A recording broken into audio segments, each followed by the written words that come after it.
औज़ुबिल्लाहि मिनश्शैतानिर्रजीम बिस्मिल्लाहिर्रहमानिर्रहीम। Dear students, lecture number first year course में measurement chapter first year course भी हम पैरेलल शुरू करें क्योंकि एक्सपेक्टेड डेट है 20 सितंबर या 27 सितंबर, तो इसलिए फर्स्ट ईयर कोर्स भी जो है वो हम पैरेलल में स्टार्ट करें ऑनलाइन।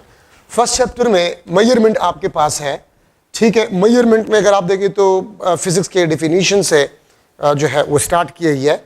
फिजिक्स का डिफिनीशन, चूंकि टाइम कम है तो अब ये डिफिनीशन में फिनिशन हम नहीं करेंगे। फिजिक्स आपके पास जो है मॉडर्न डिफिनीशन जो है the study of mass, energy and their mutual relationship, ठीक है।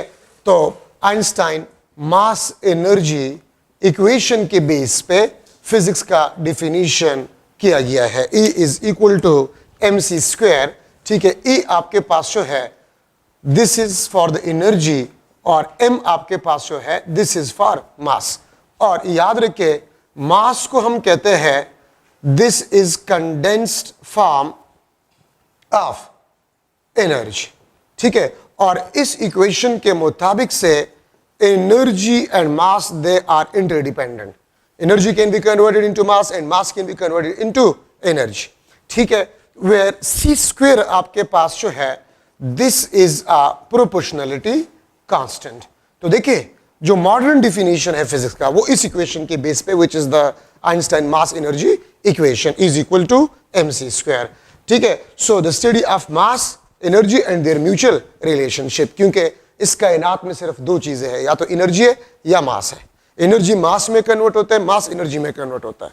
मॉडर्न फिजिक्स में आप लोगों ने पढ़ा है, ठीक है। पेयर प्रोडक्शन में इलेक्ट्रोमैग्नेटिक रेडिएशन गैमा रेज जो है वो इलेक्ट्रॉन और पॉजिट्रॉन में कन्वर्ट हो जाता है, ठीक है। और इनहेलेशन ऑफ मैटर में इलेक्ट्रॉन और पॉजिट्रॉन आपके पास जो है जब इसको हम मिलाते हैं तो वो एनर्जी में कन्वर्ट हो जाते हैं, गामा रेज में कन्वर्ट हो जाते हैं, ठीक है। मॉडर्न फिजिक्स में आप लोग ये चीजें पढ़ चुके हैं, ठीक है। तो बाकी इसमें हम और डिटेल में नहीं जा सकते क्योंकि जरूरत ही नहीं है, ठीक है। फिजिक्स के मुख्तलिफ ब्रांचेस हैं, लेकिन इसकी जो मेन दो ब्रांचेस है वो क्लासिकल फिजिक्स जिसको हम ओल्ड फिजिक्स भी कहते हैं और न्यूटोनियन फिजिक्स भी कहते हैं, ठीक है। और दूसरा आपके पास जो है मॉडर्न फिजिक्स है। क्लासिकल फिजिक्स में हम माइक्रोस्कोपिक बॉडीज को पढ़ते हैं, ठीक है, and motion with small speeds. Modern physics में हम माइक्रोस्कोपिक ऑब्जेक्ट्स को पढ़ते हैं और मोशन विद हाई स्पीड जिसको हम रिलेटिविस्टिक स्पीड कहते हैं, ठीक है। तो ये दो मेन ब्रांचेस है, बाकी आपके पास और ब्रांचेस भी है, ठीक है। मेजरमेंट आपके पास क्या होता है? Measurement the comparison of unknown physical quantity with a known physical quantity, ठीक है। मेजरमेंट का सिंपल मतलब आपके पास होता है the comparison of unknown physical quantities, of unknown physical quantity with a known physical quantity, ठीक है। इसको हम बेसिकली कहते हैं मेजरमेंट। और नॉन फिजिकल क्वांटिटी आपके पास है, इसको हम स्टैंडर्ड कहते हैं, ठीक है। इसको हम कहते हैं दिस इज स्टैंडर्ड, ठीक है। या स्टैंडर्ड को हम कहते हैं यूनिट क्वांटिटी, ठीक है। या यूनिट क्वांटिटी के बजाय सिंपली आप इसको लिख सकते हैं यूनिट। तो मेजरमेंट आपके पास जो है this is only the comparison of unknown physical quantity with a known physical quantity, ठीक है। लेकिन इन दोनों का नेचर आपके पास सेम होना चाहिए, मास के साथ, टाइम के साथ, लेंथ के साथ, ठीक है। अच्छा, इसके बाद आपके पास जो है फिजिकल क्वांटिटी क्या होता है? हर वो चीज जिसको हम मेजर कर सके, ऑब्जर्व कर सके, उसको हम फिजिकल क्वांटिटी कहते हैं, ठीक है।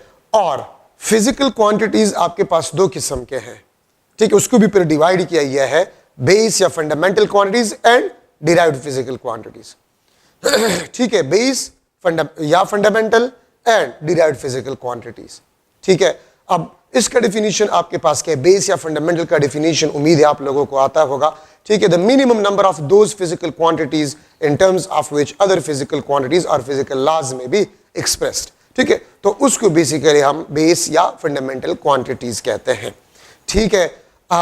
सिस्टम ऑफ यूनिट्स है, तो सिस्टम ऑफ यूनिट्स बिफोर 1960 तीन सिस्टम्स थे, CGS, FPS and MKS system, ठीक है। और 1960 में MKS सिस्टम को मॉडिफाइड किया गया and the modified form of MKS system is known as SI system.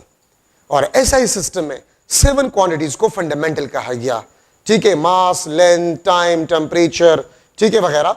इसको 7 फिजिकल क्वांटिटीज को बेस क्वांटिटीज या फंडामेंटल क्वांटिटीज कंसीडर किया गया, ठीक है। और इसके अलावा जितनी भी फिजिकल क्वांटिटीज है उसको डिराइव्ड कहा गया है। डिराइव्ड फिजिकल क्वांटिटीज आपके पास वो फिजिकल क्वांटिटीज होते हैं जो और फिजिकल क्वांटिटी से बने होते हैं, ठीक है, तो उसको हम डिराइव्ड फिजिकल क्वांटिटीज कहते हैं। अच्छा, अब ऐसे ही सिस्टम में 7 क्वांटिटीज आपके पास फंडामेंटल है, बाकी आपके पास they are derived physical quantities, सही है। अच्छा, अब हमारे पास कुछ क्वांटिटीज है जिसको हम कहते हैं सप्लीमेंट्री क्वांटिटीज।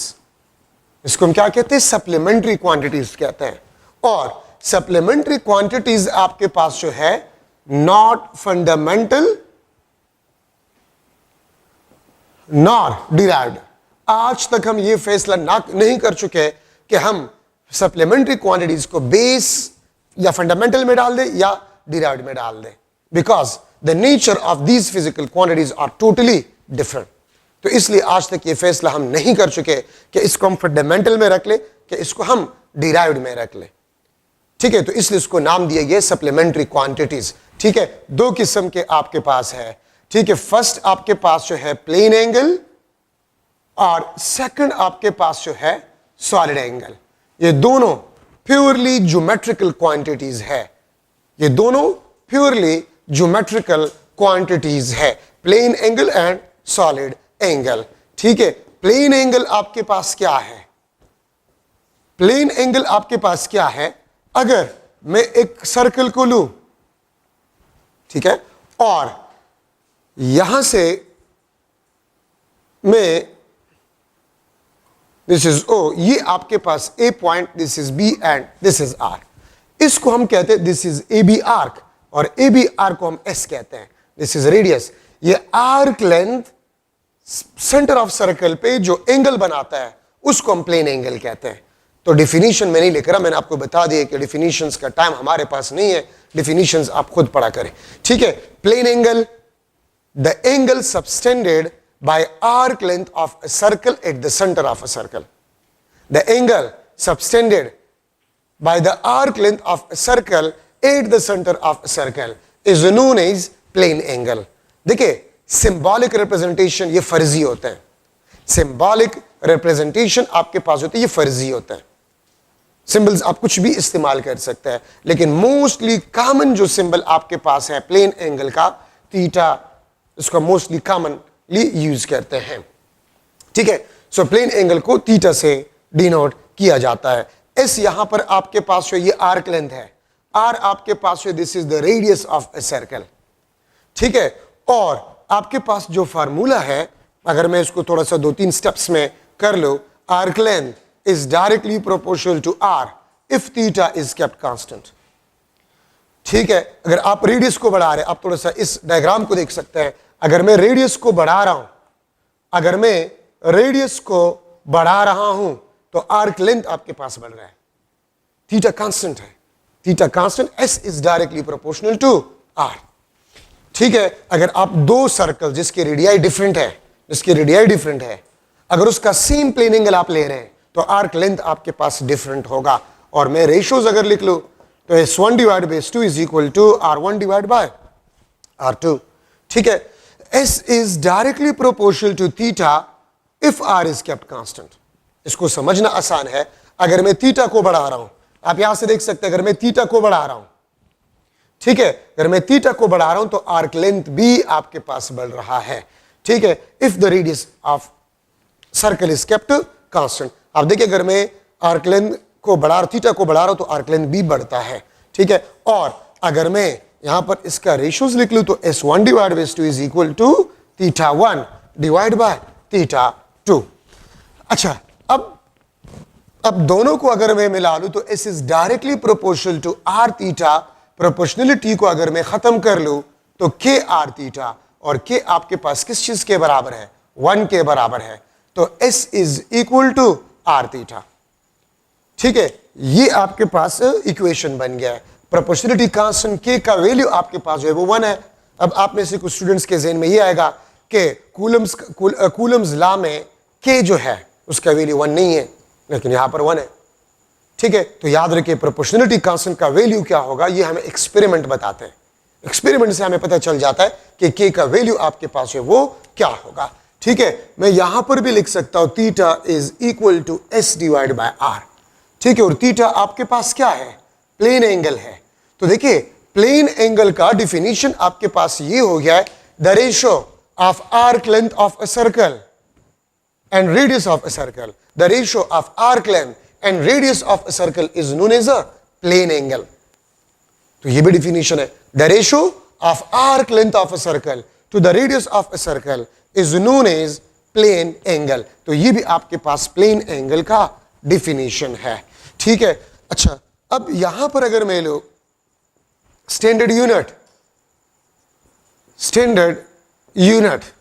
तो स्टैंडर्ड यूनिट आपके पास जो है प्लेन एंगल का वो आपके पास रेडियन है। The standard unit of plane angle is a radian. ठीक है, अच्छा और 1 रेडियन किस चीज के बराबर है, 1 रेडियन का डिफिनीशन क्या है, if S is equal to R, if arc length is equal to the radius of a circle, if S is equal to R, अगर arc length radius of a circle के बराबर हो जाए तो फिर हम कहते हैं कि थीटा इस आर्क लेंथ का 1 रेडियन होगा। ठीक है, अगर मैं एग्जांपल जो है वो करूं,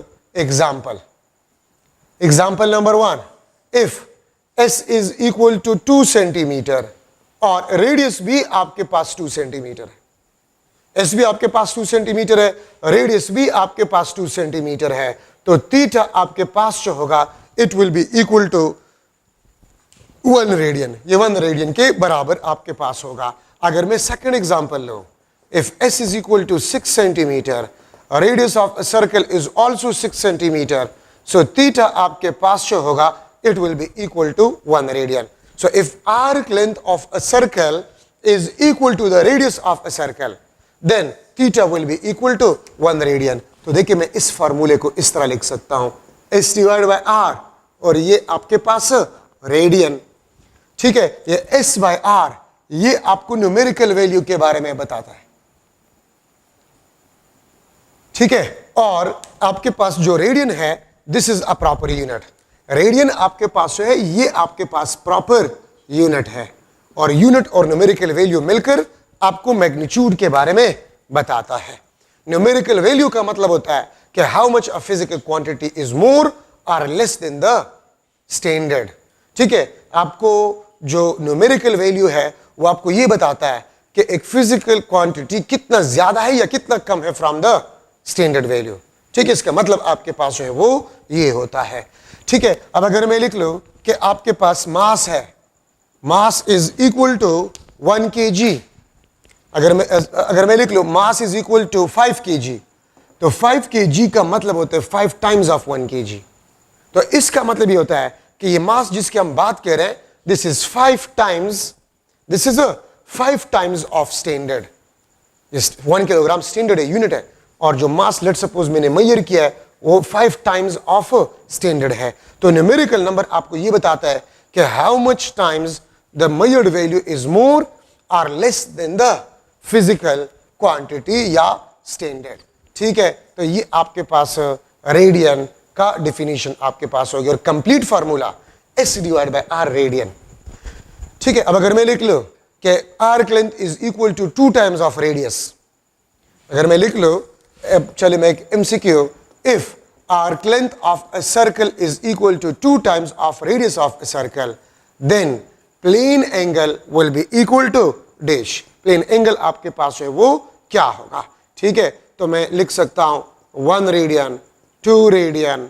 ठीक है, सी ऑप्शन आपके पास जो है दैट इज 114 डिग्री, और डी ऑप्शन आपके पास जो है दिस इज 57 डिग्री। तो आंसर आपके पास जो है 2 रेडियन। अगर यहां पर मैं लिख लूं theta is equal to dash in radian, मैं इसको चेंज कर रहा हूं, मैं इसको लिख लूंगा 1 डिग्री। ठीक है, तो ये आपके पास आंसर जो है 2 रेडियन है। सही है, तो ये आपके पास एक मॉडल एमसीक्यू। तो देखिए अगर आर्क लेंथ आपको गिवन और रेडियस गिवन है तो थीटा क्या होगा वो आप इस फार्मूले से मालूम कर सकते हैं। ठीक है, तो ये आपके पास एक मॉडल एमसीक्यू। अच्छा, अब इसके और भी यूनिट्स है। रेडियन आपके पास है वो स्टैंडर्ड यूनिट है, ठीक है। अब यहां पर मैं एक और चीज डिस्कस करना चाहता हूं कि मैक्सिमम एंगल आपके पास क्या होगा। तो इसके लिए circumference of circle, circumference of circle आपके पास है, this is equal to 2 pi R, ठीक है। या 2r को हम डायमीटर कहते हैं, मैं इसको इस तरह भी लिख सकता हूं, D pi, capital D is diameter, r is the radius. तो देखिए, if radius of a circle is given, if you put here you will get the circumference of a circle, ठीक है। और याद रखिए सरकमफेरेंस ऑफ अ सर्कल ये आपके पास maximum arc length है, this is the maximum arc length of a circle, this is the maximum arc length of a circle. तो मैं अगर आपसे पूछूं इस मैक्सिमम ये किस चीज के बराबर होगा, सरकमफेरेंस, और सरकमफेरेंस किस चीज के बराबर होगा, this will be equal to 2 pi R, ये आपके पास 2 पाई आर के बराबर होगा, ठीक है। अब अगर मैं आपसे पूछूं the angle subtended by circumference of circle, the angle subtended by circumference of a circle, so ये आपके पास बन जाएगा circumference divide by R into radian, या ये आपके पास 2 pi R divide by R into radian. So theta आपके पास बन जाएगा 2 पाई रेडियन। तो याद रखिए, आपसे पूछा जा सकता है what is the maximum, what is the angle of the maximum arc length of a circle, what is the angle of maximum arc length of a circle, या सर्कल का जो आर्क लेंथ है वो मैक्सिमम कितना angle बना सकता है, तो 2 पाई रेडियन, या इसको मैं इस तरह भी लिख सकता हूं पाई 3.14, तो ये आपके पास 6.28 रेडियन आपके पास होगा, ठीक है। सो this is the angle subtended by circumference of a circle. अब यहां पर आप इसको देख ले, angle subtended by circumference of a circle, this is independent, ये एक इंपॉर्टेंट कंसेप्ट है, मैं यहां पर लिख लेता हूं, ये आपके पास एक इंपॉर्टेंट कंसेप्ट है, this is independent of R, diameter, area, circumference. याद रखिए जो मैक्सिमम एंगल है, ठीक है, या सरकमफेरेंस का जो एंगल है, this is independent of R, diameter, area and circumference, ठीक है। ये बात याद रखिए, ये आपके पास इंपॉर्टेंट कंसेप्ट है। क्या मतलब है इसका, आप अगर आपके पास एक इतना छोटा सा सर्कल है या इससे बड़ा सर्कल है, तो ये भी 2 पाई रेडियन एंगल को बनाता है और ये भी 2 पाई रेडियन एंगल को बनाता है। तो याद रखिए, आपको रेडियस में कंफ्यूज किया जा सकता है, आपको डायमीटर में कंफ्यूज किया जा सकता है, आपको सरकमफेरेंस में कंफ्यूज किया जा सकता है, आपको एरिया में कंफ्यूज किया जा सकता है, ठीक है। लेकिन ये बात याद रखिए कि सरकमफेरेंस जो एंगल बनाता है वो हमेशा आपके पास 2 पाई रेडियन होगा। अगर मैं लिख लूं एक एमसीक्यू, ठीक है, the angle subtended, the angle subtended by circle having 2 centimeter radius, angle subtended by circle having 2 centimeter radius at its center, 2 बल्कि 6.28 रेडियन, ठीक है। then angle subtended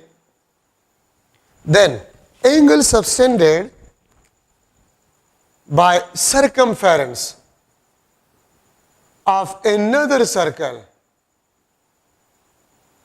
having 4 centimeter radius at its center will be dish, ठीक है। A option में लिख लेता हूं, that is 2 pi radian, B option आपके पास 1 रेडियन, सी ऑप्शन आपके पास 1 डिग्री, और डी ऑप्शन आपके पास जो है दैट इज 4 पाई रेडियन।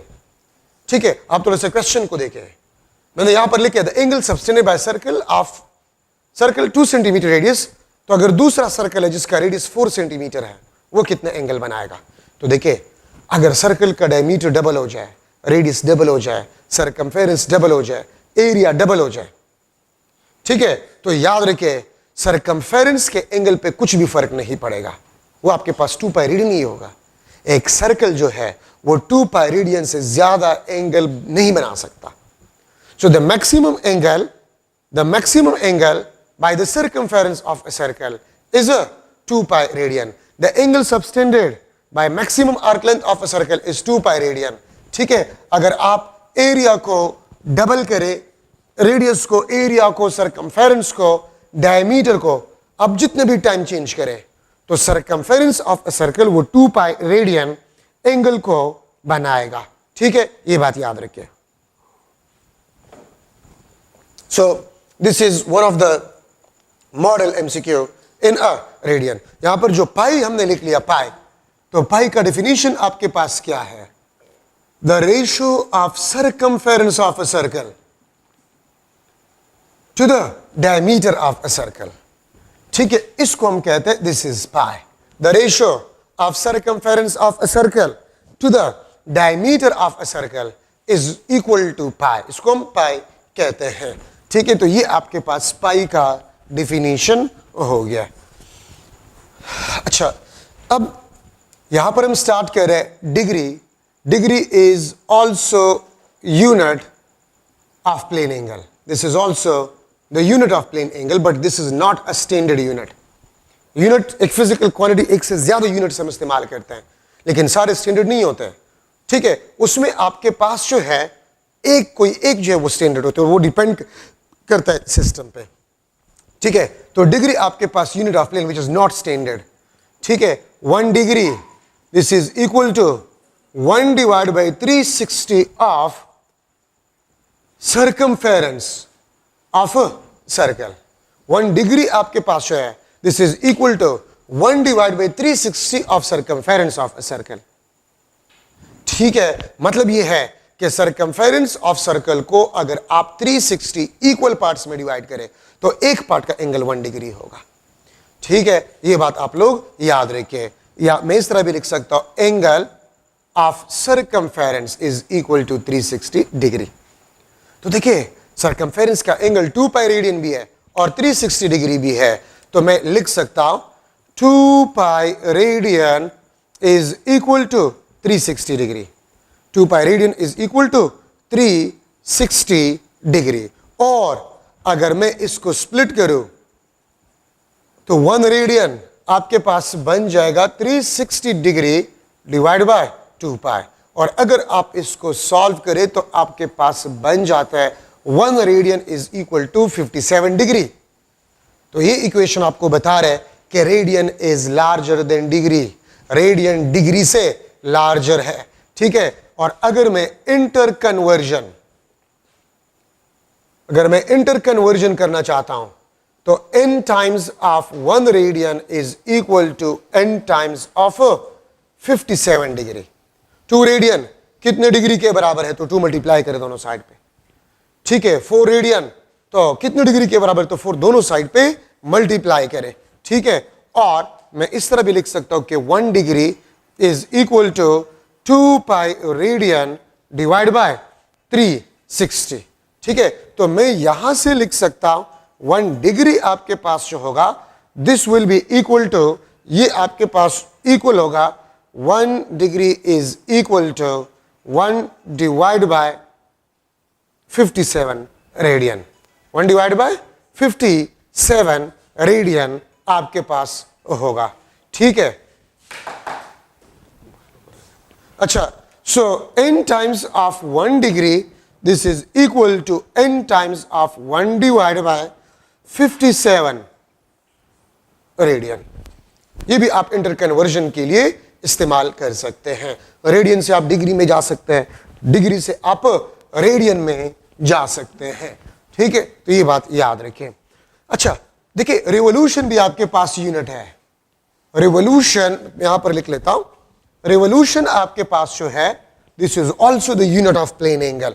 ठीक है, 1 revolution this is equal to 2 pi radian. ठीक है, तो अगर मैं लिख लो n revolution, n times of 1 revolution this is equal to n times of 2 pi radian. n times of 1 revolution is equal to n times of 2 pi radian. अगर 2 revolution है तो n2 होगा, 2 दोनों साइड पे मल्टीप्लाई करें। अगर 3 revolution है तो n3 होगा, दोनों साइड पे 3 आप मल्टीप्लाई करें। ठीक है, और मैं लिख सकता हूं 1 radian is equal to 1 divide by 2 pi revolution. 1 radian is equal to 1 divide by 2 pi revolution, या इसको आप इस तरीके से भी लिख सकते हैं, n times of 1 radian is equal to n times of 1 divide by 2 pi revolution. तो देखिए, आप रिवोल्यूशन को रेडियन में कन्वर्ट कर सकते हैं और रेडियन को आप रिवोल्यूशन में कन्वर्ट कर सकते हैं। अगर मैं लिख लूं 10 रिवोल्यूशन कितने रेडियन के बराबर होगा, सो n 10 होगा, 10 दोनों साइड में मल्टीप्लाई करें। अगर मैं लिख लूं 10 रेडियन कितनी रिवोल्यूशन को बराबर होगा, तो ये 10 होगा। तो आप रिवोल्यूशन से रेडियन में जा सकते हैं और रेडियन से आप रिवोल्यूशन में जा सकते हैं। ठीक है, तो ये बात आप लोग याद रखिए। अच्छा, इसके और भी स्मॉलर यूनिट्स हैं, smaller units, minutes and seconds. 1 minute ये टाइम के यूनिट नहीं है, यहां पर प्लेन एंगल के हैं।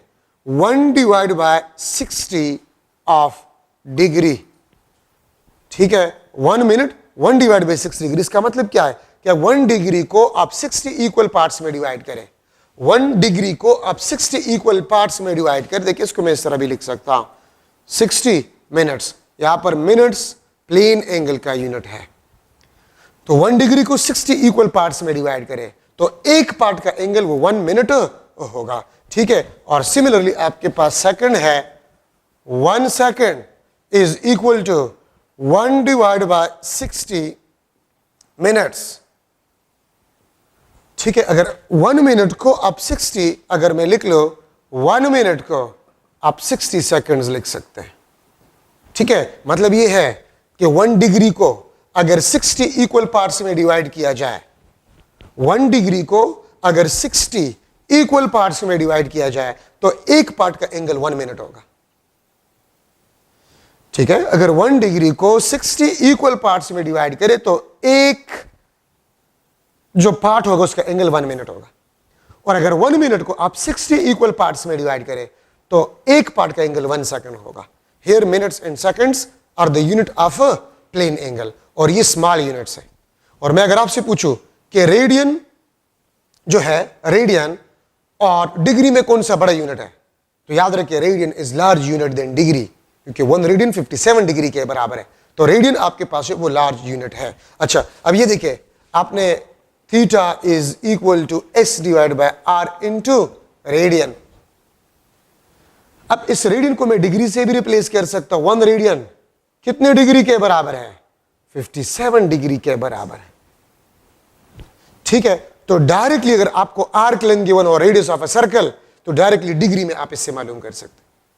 अगर आर्क लेंथ और रेडियस गिवन हो तो आप इस फॉर्मूले से रेडियन में मालूम कर सकते हैं एंगल।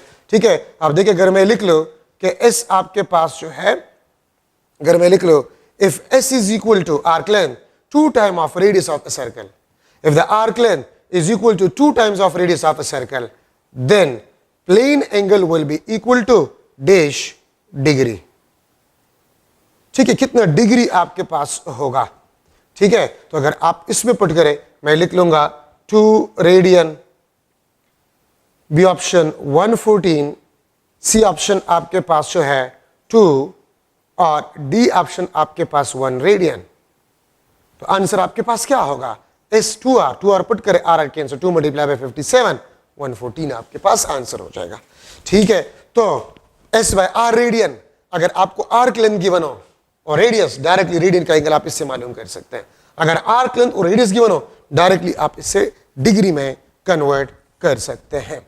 ठीक है, so these are the important points in the plane angle. ठीक है, ये प्लेन एंगल में इंपॉर्टेंट पॉइंट्स आपके पास जो है बन गए।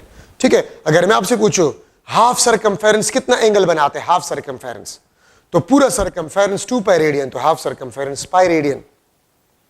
ठीक है, अगर मैं आपसे पूछूं कि what will B the angle of 1/4 of circumference of a circle, में एक एमसीक्यू यहां पर बना लेता हूं, यहां पर मैं लिख लूंगा। ठीक है, एक एमसीक्यू मैं लिख लेता हूं। What will B angle of 2 centimeter arc length of a circle of circumference, या having circumference having 20 centimeter circumference. What will be the angle of 2 centimeter arc length of a circle having 20 centimeter circumference? एक circle है, उसका circumference आपके पास 20 centimetre है। ठीक है, तो उसका 2 सेंटीमीटर आर्क लेंथ आपके पास होगा, वो कितना एंगल बनाएगा? 2 रेडियन। बी ऑप्शन आपके पास जो है π/5 रेडियन। सी ऑप्शन आपके पास जो है पाई डिग्री, और डी ऑप्शन आपके पास जो है 3 पाई डिवाइड बाय 2 रेडियन। ठीक है, तो आप थोड़ा सा देख ले, आपके पास सरकमफेरेंस कितना है? 20 सेंटीमीटर, और आर्क लेंथ कितना है? 2 सेंटीमीटर। तो मैं इस सरकमफेरेंस को किस नंबर पे डिवाइड करूं कि आर्क लेंथ 2 सेंटीमीटर आ जाए? तो 10 पे। अब देखिए, सरकमफेरेंस को अगर आप किसी नंबर पे डिवाइड करें, मतलब सरकमफेरेंस का आप n फ्रैक्शन लें, तो वो आपको आर्क लेंथ देगा। Fraction of circumference means arc length of a circle. Fraction of circumference means arc length of a circle. और ये arc length एंगल कितना बनाएगा? तो circumference का एंगल कितना है? 2 पाई रेडियन डिवाइड बाय n। अगर आप circumference के एंगल को उसी नंबर पे डिवाइड करें, या circumference के एंगल का वही फ्रैक्शन ले, तो आपके पास उस आर्क लेंथ का एंगल आ जाएगा, इसका एंगल आपके पास आ जाए। मैं इस बात को फिर रिपीट कर रहा हूं, सरकमफेरेंस का आप जो फ्रैक्शन ले रहे हैं, ये आपका सरकमफेरेंस, आप इसका कितना फ्रैक्शन ले रहे हैं? हाफ ले रहे हैं, 1/8 ले रहे हैं, 1/6 ले रहे हैं फ्रैक्शन। तो उतना फ्रैक्शन 2 पाई रेडियन का ले, वो उसी आर्क लेंथ का एंगल आपके पास होगा। तो देखिए, मैं 20 सेंटीमीटर को किस नंबर पे डिवाइड करूं कि 2 सेंटीमीटर आ जाए? 20 सेंटीमीटर सरकमफेरेंस है, मैं इसको किस नंबर पे डिवाइड करूं कि 2 सेंटीमीटर आर्क लेंथ आ जाए? तो 10 पे। ठीक है, अगर आप इसको 10 पे डिवाइड करें तो ये 2 सेंटीमीटर, और 20 सेंटीमीटर सरकमफेरेंस है, तो 2 पाई को भी आप 10 पे डिवाइड करें, तो 5 पाई डिवाइड बाय 5 रेडियन। तो अगर एक सर्कल है और उसका सरकमफेरेंस 20 सेंटीमीटर है, तो उस सर्कल के 2 सेंटीमीटर आर्क लेंथ का जो एंगल होगा, वो पाई डिवाइड बाय 5 रेडियन होगा, वो पाई डिवाइड बाय 5 रेडियन होगा। ठीक है, ये बात याद रखें। तो सरकमफेरेंस को मैं किस नंबर पे डिवाइड करूं कि आर्क लेंथ आ जाए? तो सरकमफेरेंस के एंगल 2 पाई को भी उसी नंबर पे डिवाइड करें, उस आर्क लेंथ का एंगल आपके पास आ जाएगा। ठीक है, तो ये आपके पास एक लास्ट मॉडल एमसीक्यू आपके पास बन गया। अच्छा, प्लेन एंगल मैंने आपको नहीं बताया, plane angle is a 2 dimensional angle, और प्लेन एंगल आर्क लेंथ का या लेंथ का एंगल है। तो मैं इस तरह भी कह सकता हूं, the angle of a length at some point in space, the angle of length at some point in space is known as plane angle. ठीक है, एक लेंथ का एंगल, अगर ये एक लेंथ है, तो ये इस पॉइंट के साथ जो एंगल बनाता है, उसको हम आर्क लेंथ कहते हैं। तो लेंथ का angle plane angle 2D angle है, 2 डायमेंशनल एंगल है। Plane angle is a 2 dimensional angle. ठीक है, आपके पास जो प्लेन एंगल है वो 2 डायमेंशनल एंगल है। ठीक है, अब यहां पर मैं डिस्कस कर रहा हूं सॉलिड एंगल। सॉलिड एंगल आपके पास 3D एंगल है, एंड इसको हम लिख सकते हैं, this is the angle subtended by surface area at the centre of a circle. याद रखे 2D में सबसे सिंपलेस्ट आपके पास शेप जो है वो सर्कल है, और 3D में सबसे सिंपलेस्ट शेप आपके पास जो है वो स्फीयर है। So angle subtended by surface area at the centre of a circle is known as solid angle. ठीक है, और ये आपके पास जो है 3D एंगल है, और ये भी प्योरली ज्योमेट्रिकल है। ये अगर आपके पास स्फीयर है, 3D में सबसे सिंपलेस्ट आपके पास जो शेप है वो आपके पास स्फीयर है। ठीक है, तो ये आपके पास सरफेस एरिया, ये आपके पास सरफेस एरिया, और इसका एंगल आपके पास जो है this is a solid angle. ठीक है, ये आपके पास एंगल है किस चीज का? ठीक है, इसको हम सॉलिड एंगल कहते हैं। ठीक है, and this is the radius of a sphere. तो देखिए, अगर मैं इस हाथ को लूं, ये हाथ का मेरा सरफेस एरिया किसी पॉइंट के साथ जो एंगल बनाता है जो सॉलिड एंगल कहलाता है। ठीक है, मैं अगर ये बुक लो, बुक का सरफेस एरिया, इस बुक का सरफेस एरिया किसी पॉइंट के साथ जो एंगल बनाते हैं वो सॉलिड एंगल कहलाएगा। और जो लेंथ का एंगल होगा, लेंथ का एंगल प्लेन एंगल कहलाता है, और सरफेस एरिया का एंगल वो सॉलिड एंगल कहलाता है। ठीक है, तो यहां पर मैंने लिख लिया है plane angle be the angle of a length at some point in space, क्योंकि 2D 1D और 3D ये स्पेस का ही आपके पास हिस्सा है। ठीक है, अच्छा, इसका फार्मूला आपके पास जो है, इसका formula the ratio of area to the square of radius. वहां पर आर्क लेंथ और रेडियस का रेशियो था, यहां पर एरिया और आर स्क्वायर का। वहां पर आर क्यू था प्लेन एंगल में, यहां पर आर स्क्वायर क्यू है। एरिया है यहां पर, और एरिया में आर पे स्क्वायर होती है इसलिए आर स्क्वायर है, और आर्क लेंथ एक लेंथ है इसलिए रेडियस वहां पर है।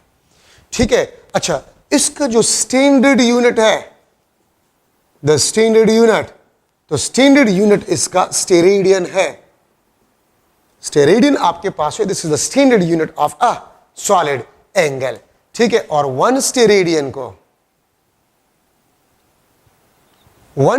को हम किस तरह डिफाइन कर सकते हैं? वन स्टेरेडियन को हम डिफाइन कर सकते हैं if A is equal to R square. अगर surface area square of radius के बराबर हो जाए, तो आप इस फॉर्मूले में देखें ना। ठीक है, स्टेरेडियन मैंने यहां पर लिख लिया, और मैं फॉर्मूले को इस तरह लिख सकता हूं, S is equal to A divide by R square into steradian. S is equal to A divide by R square steradian. ठीक है, तो ये कंप्लीट फार्मूला बन गया। ये न्यूमेरिकल नंबर, ये आपके पास proper unit. If A is equal to R square, if the surface area is equal to the square of radius of sphere, तो फिर आपके पास एस जो होगा वन स्टेरेडियन के बराबर होगा। एग्जाम्पल अगर मैं दूं, ठीक है, बल्कि मैं एक एमसीक्यू अगर लिख लो, if surface area angle subtended by 4 centimeter square area of a sphere, angle subtended by 4 centimeter square area of a sphere at the center of a sphere having a radius 2 centimeter will be dash. Angle subtended by 4 centimeter square area of a sphere at the center of a sphere having radius 2 centimeter will be dash. 1 radian भी आपके पास 1 steradian, सी आपके पास 2 बल्कि 2 pi radian, और सी आपके D option आपके पास बन जाएगा 4 पाई स्टेरेडियन। ठीक है, तो आप अगर फॉर्मूले में पुट कर ले, area 4 centimetre square, radius 2 centimetre है, तो 2 सेंटीमीटर का स्क्वायर करें तो क्या बन जाता है? 4 सेंटीमीटर। तो आपके पास 4 centimetre square divide bye 4 centimetre square steradian cancel, तो आपके पास 1 स्टेरेडियन, इसका आंसर आपके पास आ गया। The angle subtended by the surface area of a sphere is known as solid angle. इसको हम सॉलिड एंगल कहते हैं। ठीक है, फॉर्मूला आपके पास a divide by R square steradian आपके पास बन गया है। ठीक है, अब यहां पर जो है, अब हम ले रहे हैं the angle subtended bye closed surface area of a sphere. देखिए, आपके पास एक ओपन सरफेस एरिया होता है और एक क्लोज सरफेस एरिया होता है। एक आपके पास ओपन सरफेस एरिया होता है और एक क्लोज सरफेस एरिया होता है। तो वो सरफेस एरिया जो कि कुछ वॉल्यूम को बाउंड करता है, स्पेस के वॉल्यूम को बाउंड करता है, इनक्लोज करता है, वो क्लोज सरफेस एरिया कहलाता है। आप जिस रूम में बैठे हुए हैं, आप इस रूम का क्लोज सरफेस एरिया क्या है? 1 2 3 4 5 6। आपके रूम के 6 फेसेस हैं और 6 फेसेस के एरियाज मालूम करके ऐड कर जाए तो आपके रूम का क्लोज सरफेस एरिया आ जाएगा। लेकिन एक दीवार का एरिया ओपन एरिया या फ्लैट एरिया, छत का area flat area open area, floor का फ्लैट एरिया या ओपन एरिया आपके पास है। तो close surface area, the area of any 3D body, the area which enclosed some volume of space, उसको हम क्लोज्ड सरफेस एरिया कहते हैं। क्योंकि यहां पर हमने स्फेयर लिया है। स्फेयर हमने क्यों लिया है? क्योंकि स्फेयर 3D में से सबसे सिंपलेस्ट ऑब्जेक्ट आपके पास है। ठीक है, the area of a sphere, this is equal to 4 pi R square. The area of a sphere is equal to 4 pi R square. ठीक है, तो मैं अगर सॉलिड एंगल लिख लो, so area of a sphere divide by R square into steradian. ठीक है, तो मैं इसको लिख लूंगा 4 pi R square divide by R square into steradian, और इस आपके पास बन जाएगा S is equal to 4 pi steradian. So this is the angle subtended by the close surface area of a sphere. ठीक है, 4 पाई स्टेरेडियन। आप अगर इसमें देखें, जिस तरह आपने सरकमफेरेंस के एंगल में पढ़ा 2 पाई रेडियन, उसमें भी रेडियस या डायमीटर या एरिया नहीं था या सरकमफेरेंस नहीं था। ठीक है, अब अगर आप इसमें देखें, इसमें भी ना तो रेडियस है, ना डायमीटर है, ना लेंथ है, ना एरिया है, ना वॉल्यूम है।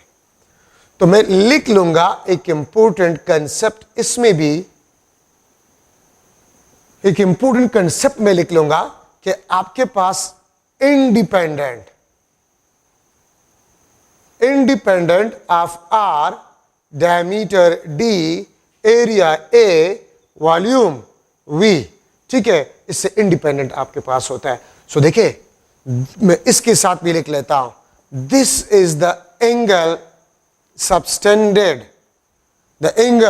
subtended by any closed surface area, by any closed surface area at its interior point, at its interior point। ठीक है, this is very important concept. देखिए, हमने तो स्फेयर से शुरू किया, लेकिन हम इसको किसी भी 3D ऑब्जेक्ट के लिए इस्तेमाल कर सकते हैं। This is the angle subtended by any close surface area at its interior point.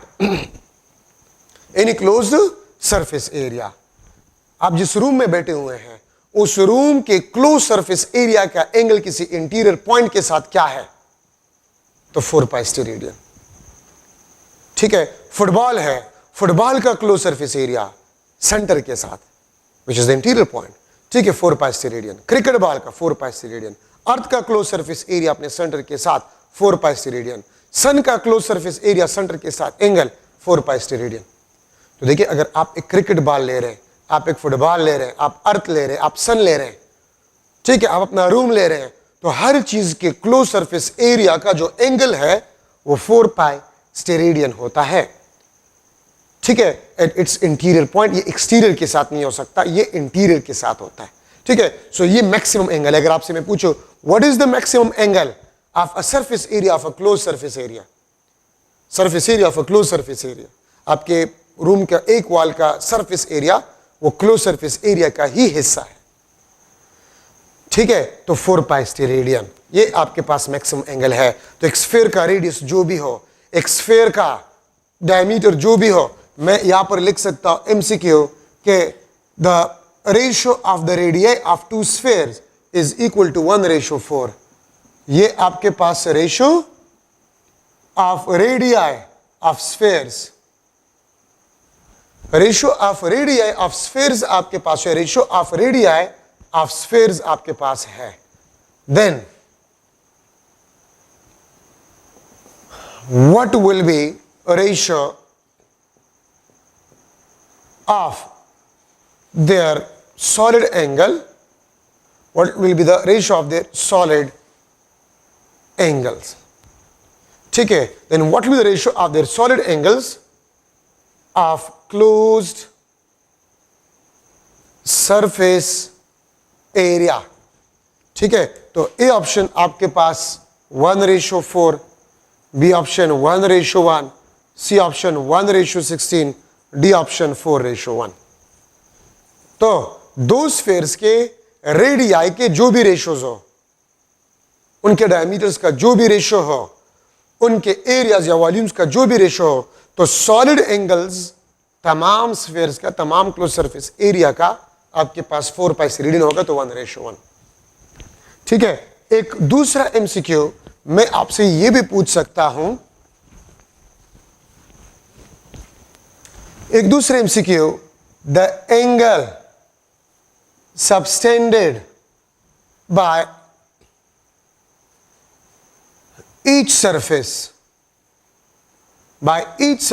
of cube at its center will be dash. A option 1 steradian, B option 4π steradian, C option आपके पास जो है 3π डिवाइड बाय, बल्कि 2π divide by 3 steradian, D option आपके पास जो है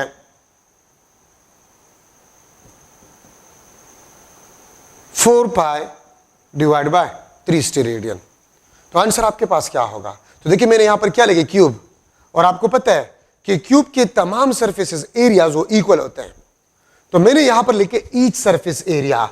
अगर आप लोग क्यूब को देख लें तो क्यूब के 6 सरफेसेस होते हैं, तो ईच सरफेस एरिया, ठीक है, मैं यहां पर अगर एक क्यूब बना लूं, ये आपके पास क्यूब, आप इसको देखिए, इसके 6 सरफेसेस है, 1 2 3 4 5 और ये 6, तो एक सरफेस एरिया, तो मैंने 6 में से एक लिया, 1/6 सरफेस एरिया। ठीक है, और टोटल एंगल आपके पास कितने होते हैं? 4π स्टेरेडियन, 2 2 4 2 3 6, 2π डिवाइड बाय 3 स्टेरेडियन। देखिए अगर 6 फेसेस है और एक फेस का एंगल आप ले रहे हैं, तो आपके पास 1/6 मल्टीप्लाई बाय 4π स्टेरेडियन। अगर मैं आपसे कह दूं कि 2 फेसेस, अगर मैं 2 फेसेस लूं तो 2 × 1 divide by 6 multiply by 4π steradian. ठीक है, तो ये आपके पास 2 डिवाइड बाय 6 4π डिवाइड बाय 3 पर ये आंसर होगा। अगर मैं 3 सरफेसेस लूं क्यूब के, तो 3/6 मींस हाफ। ठीक है, तो 6 में से अगर आप एक सरफेस एरिया ले रहे हैं, तो 6 में से एक fraction 1/6 multiply by total angle. अगर आप 2 सरफेसेस ले रहे हैं तो 2 divide by 6 multiply by total angle. अगर आप 3 सरफेसेस ले रहे हैं तो 3 divide by 6 multiply by total angle. तो आपके पास ये जो है इंपॉर्टेंट कंसेप्ट आपके पास सॉलिड एंगल में जो है वो बन गया है। ठीक है, अब अगर मैं जो है लूं एक चीज इसमें से, अगर मैं लूं कि स्फीयर है, स्फीयर का हाफ क्लोज सरफेस एरिया, तो 4π को हाफ करें, 2π स्टेरेडियन। स्फीयर का 1/4 पार्ट, तो 4π को 4 पे डिवाइड करें। ठीक है, अच्छा न्यूमेरिकली नेचर वाइज नहीं, नेचर वाइज सॉलिड एंगल और प्लेन एंगल को आप कंपेयर नहीं कर सकते। ठीक है, न्यूमेरिकली सॉलिड एंगल ये 4π S is equal to 2 multiply by 2π, तो ये आपके पास 2 थीटा। सो याद रखिए, numerically solid angle that is equal to 2 times of plane angle, लेकिन न्यूमेरिकली, अच्छा नेचर वाइज नहीं।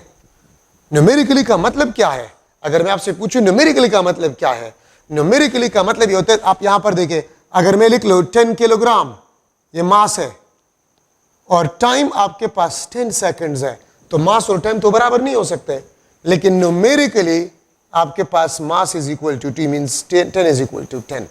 मैं किलोग्राम और सेकंड नहीं लिख सकते इसके साथ, तो याद रखे numerically solid angle is equal to 2 times of a plane angle. Numerically solid angle is equal to 2 times of plane angle. ठीक है, तो ये बात आप लोग याद रखिए। तो ये आपका फर्स्ट ईयर कोर्स मैंने शुरू कर लिया। ठीक है, फर्स्ट ईयर कोर्स भी हम पैरेलल में जाएंगे, 2 लेक्चर्स अपलोड होंगे।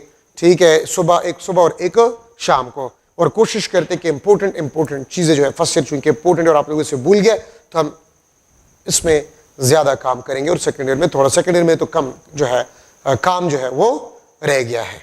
ठीक है, तो नेक्स्ट लेक्चर में, फर्स्ट ईयर के सेकेंड लेक्चर में मैं स्टार्ट करूंगा। देखिए इसमें आपको चीजें हैं, साइंटिफिक नोटेशन, ठीक है, आसान सी चीजें हैं, प्रीफिक्सेस है। ठीक है, साइंटिफिक नोटेशन आप पढ़े, प्रीफिक्सेस आप पढ़े। ठीक है, एरर्स आप पढ़े, टाइप्स ऑफ एरर, अनसर्टेनिटी में अपने सीक्वेंस से जाऊंगा। ठीक है, इसको मैं सेकंड लेक्चर में इंशाल्लाह मैं करवाऊंगा, फर्स्ट ईयर के सेकंड लेक्चर में। तो आप गौर से जो है इसको पढ़े, इंशाल्लाह नेक्स्ट सेकंड लेक्चर में इन टॉपिक्स को मैं पढ़ाऊंगा। Thank you so much.